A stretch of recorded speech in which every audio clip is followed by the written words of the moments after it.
Okay, what if you could actually lower your blood pressure and see a real difference in just 2 weeks without medication and using a plan that's backed by the National Institutes of Health? Well, that's exactly what we're going to break down today. This isn't some fad diet, it's a powerful science backed way to take control of your health. So let's dive in. Now, to really get why this plan is such a game changer, we first have to understand the problem it's trying to solve. And honestly, it's a huge one. We're talking about a silent health issue that affects millions and millions of people, a lot of whom have no idea.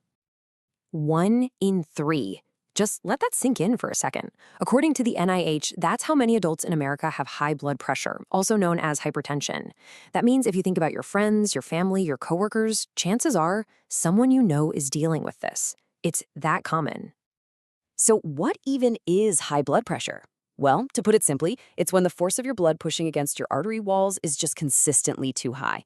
And that makes your heart work way harder than it should, which over time can cause serious damage to your arteries, your heart, your kidneys, and even your brain.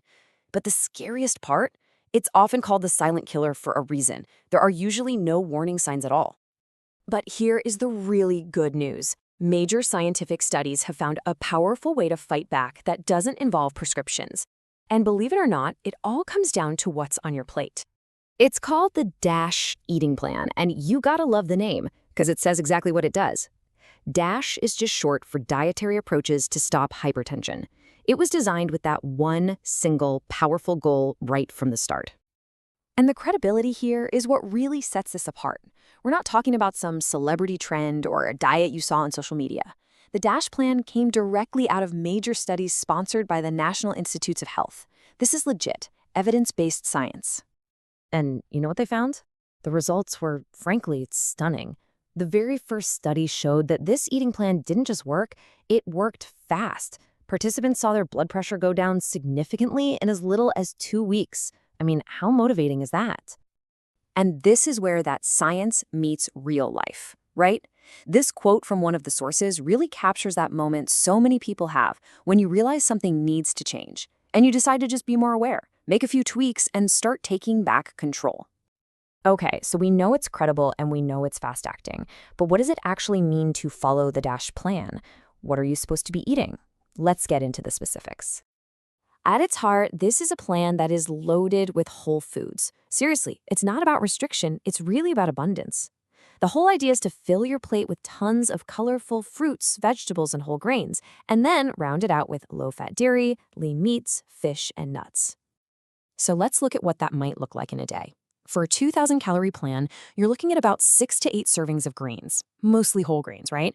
Then you're aiming for a whopping 8 to 10 servings of fruits and vegetables combined. You add in a couple servings of low-fat dairy, a small portion of lean meat, and then a few times a week some nuts and seeds. Now, the DASH plan by itself is already incredibly effective, but the researchers, they didn't stop there. They had a hunch that there was a way to make it even more powerful. And that led them to ask a really, really important question for their next big study. What happens if you take the DASH plan and you also cut way back on salt or sodium? And the results? Wow, they were crystal clear. This chart tells the whole story. Lowering sodium by itself helps a bit. The DASH diet by itself helps even more. But the biggest impact, the most significant drop in blood pressure, came from doing both at the same time.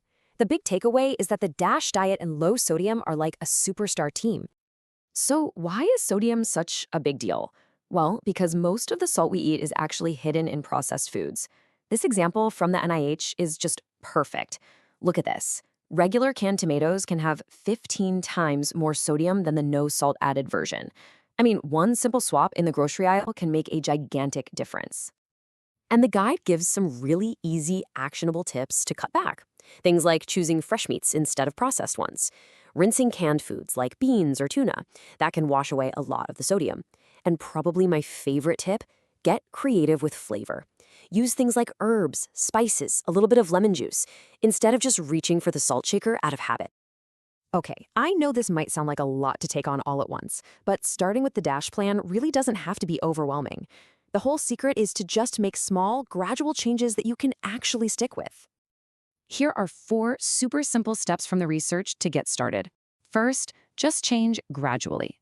If you only eat a vegetable or 2 a day, just try adding 1 more serving at lunch and 1 at dinner. That's it. Second, start thinking of meat as a side dish, not the star of the show. Third, snack smarter. Grab fruit or some yogurt or a handful of unsalted nuts. And finally, just choose whole grains whenever you can. This quote just nails the reality of it, doesn't it?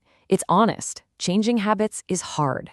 But it's also such a powerful reminder that when the motivation is your own health, your own well-being, you can find that strength to make it happen. It really gets to the core of why you'd make these changes in the first place. So, what's the big takeaway from all of this?